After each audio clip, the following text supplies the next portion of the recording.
We are back.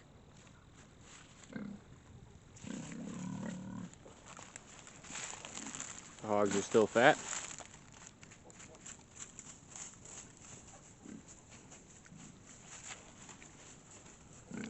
Look at that chunky neck.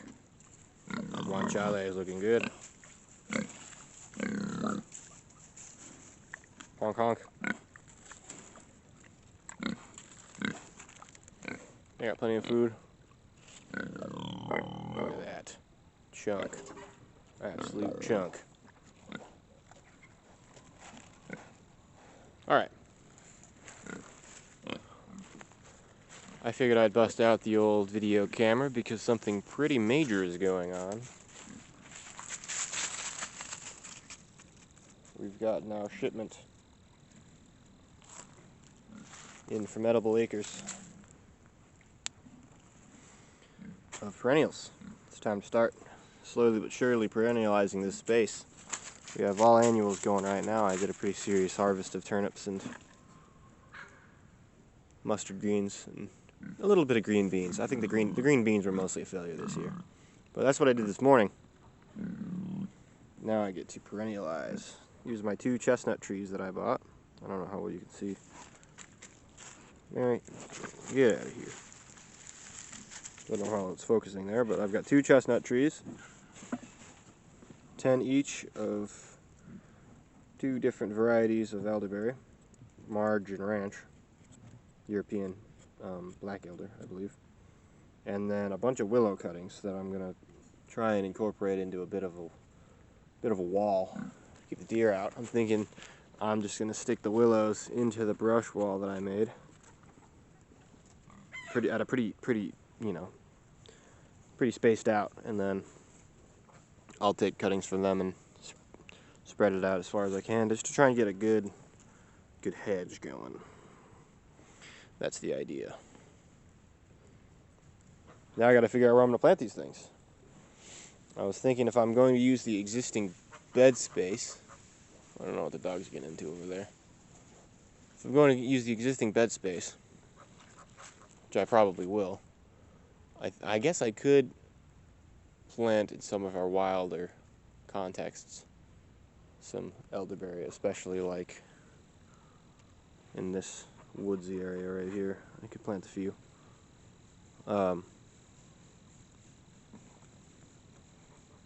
Which I'll probably consider doing. I'll probably plant a few over there to serve as a bit of a wildlife bastion, or just propagation material. And I'll plant the rest in these actual beds as the keystone element for the next 3 to 5 years. As they're coming into fruit, I can continue the annual production below them. I think next year I'm not going to put any turnips right here or here or here, because I think it was too dry, not enough sun, something. I didn't get, you can see the turnips here. They're very short, very small. Compared to the other side of the bed, it's very lush. So I think I'm going to do mostly greens over here next year, because they don't require so much sun, and I can remedy the watering just by actually watering, instead of just hoping the rain does it. It's just been pretty much the process this year. So if I'm just doing greens at the bottom, then I can reliably perennialize the space, because I won't be ripping up roots all the time, from planting root crops or anything like that.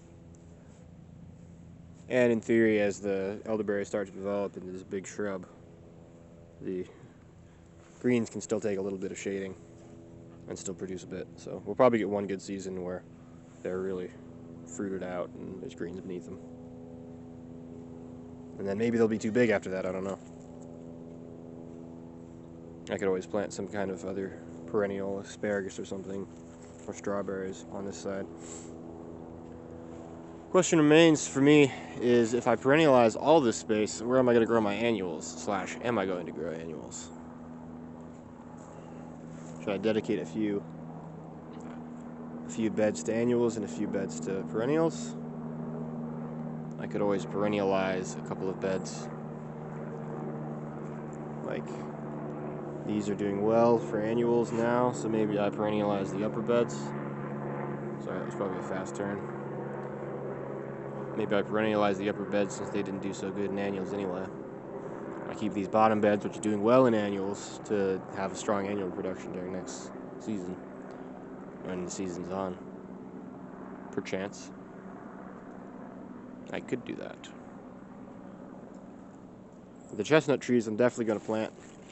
One right here, and one maybe right there, because our solar path is pretty much there.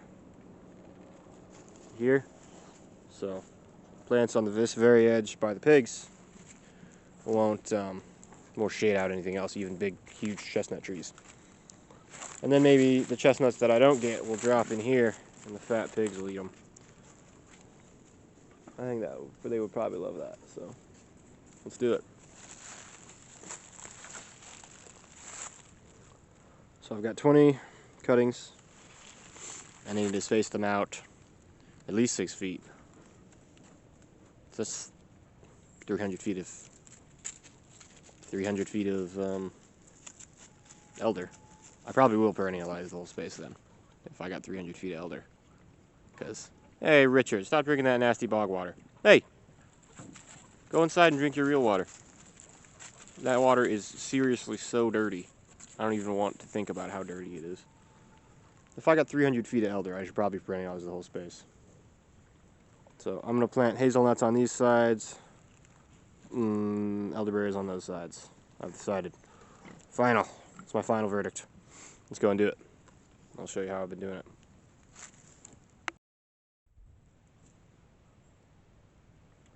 Well, I've been planting the elderberries, dotting them throughout the landscape. This is a portion of the property that I don't believe the internet has seen. It's sort of our backyard area. It doesn't really have a function. It's too steep to put a greenhouse on. It's honestly kind of too steep to play ball in.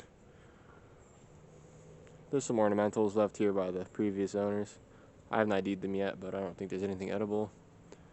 There's some utterly massive, like, wasp nests up there. But I've just been, I ran out of bed space, I think, considering I'm also expecting a pretty large shipment of hazelnuts. So now I've just been dotting these things throughout the landscape. See, there's one. They're just little sticks, you see, so they're kind of hard to locate once you've put them in the ground, but can't seem to find one. No, I'll find them if they grow next year. But you pretty much just shove the sticks into the ground. I'll grab you a stick so I can demo it for you. You pretty much just jam it in there until you break through the sod. Push it in a good way so you get good root depth. And there you go, you planted an elderberry. Hopefully. I'm also going to mulch them in pretty heavily, but I'm going to do that to the whole garden. So I'm not doing that right now because I still have a few cuts of greens to go. But once we get right before we get our first big snow, I'm going to mulch in the whole garden area. It's usually crunching. It's probably going to be a little loud. Take you on a little tour though, the back way. Usually run the four-wheeler through here when I'm carrying stuff because the main road's too steep. There's a little brush wall I built that I'm going to be developing further with some willows. Now, if you'll excuse the crunching, I really should make some progress here.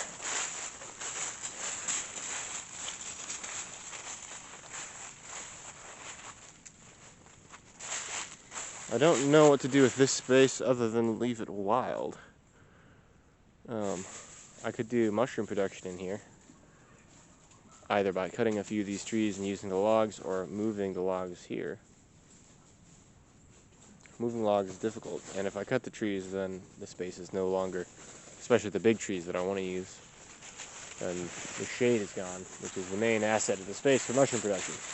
So, as it stands, the mushroom logs are over there just because that's where the trees fell. Whoa, big hole.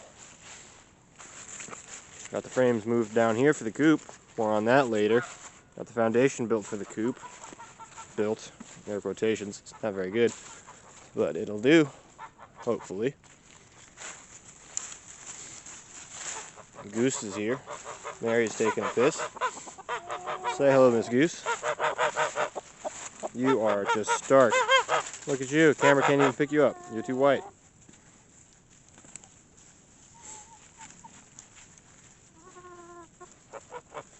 You're like an R&B band, Miss Goose.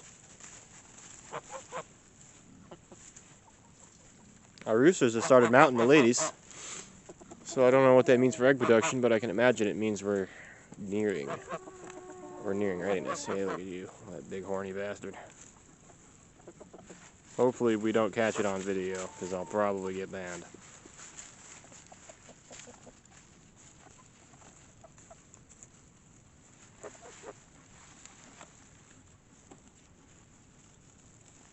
It's pretty brutal to witness, but you know it's doing, you know.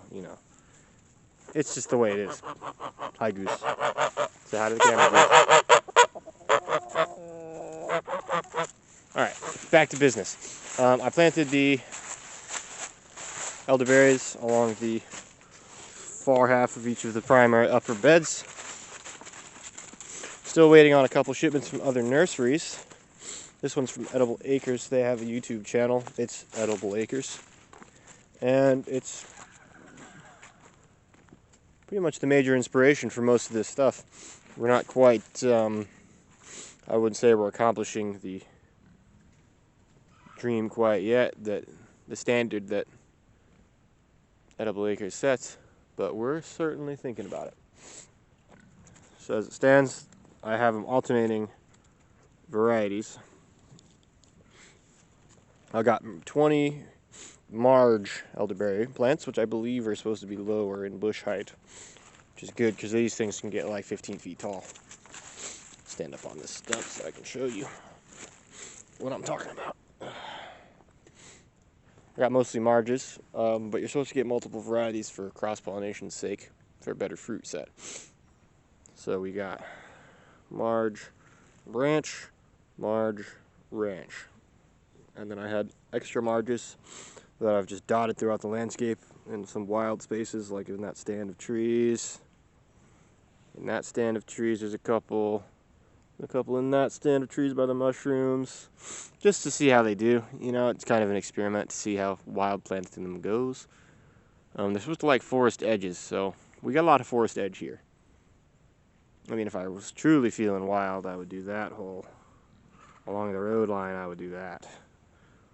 But, that's something I can do when I'm propagating them myself a few years down the line. They're extremely easy to propagate, but they have to establish for a while before you start going crazy with it. So we've got the first half of all these beds in elderberries. Eventually I'll be receiving a shipment of hazelnuts, and those will go on the other side of those beds. And also on the inside of these beds, I think I will have enough that will be necessary. And then on the far side of these beds, black currants, because they're pretty resistant to deer browse, and I have had some intense deer browse, as you can see in this section. I mean, just compare that to that. No difference in watering. These are both extremely well-watered sections, well-lit and well-watered sections of the garden.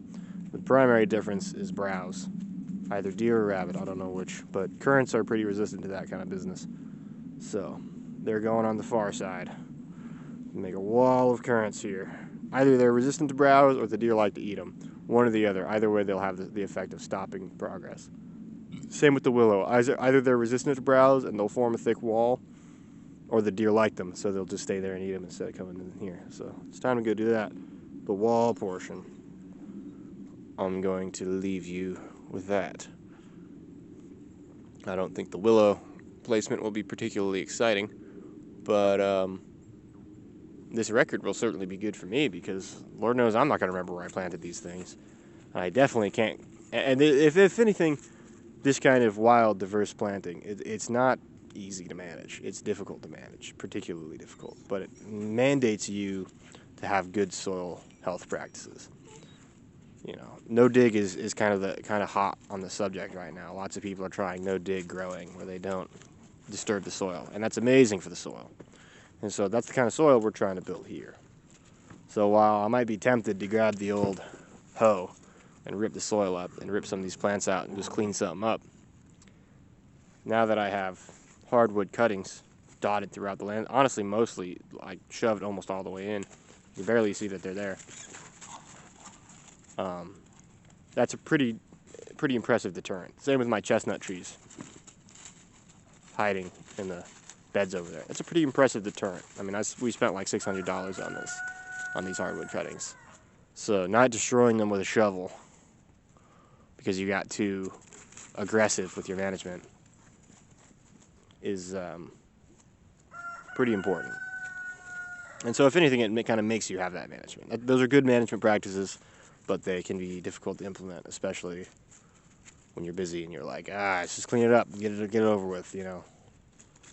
If you start to look at the mess and start to freak out, like, there's something there to stop you from just chopping everything, from burning it all, you know, something to stop that kind of mass genocide of plants. Because it's really not necessary, but it is tempting. Let's sit here and watch the dogs play for a little bit. You can hear the roosters in the back. They've started they're really coming into their own these days. They're keeping on the hens. They're certainly loud. So, something's changed in the last couple weeks. We finally got there. There's two different ones. Can you hear the difference? I don't know if you can hear it at all. I don't know why I asked. We're 1 month out till pigs. I wonder if you can see them from here. I don't know how good the zoom is on this bad boy.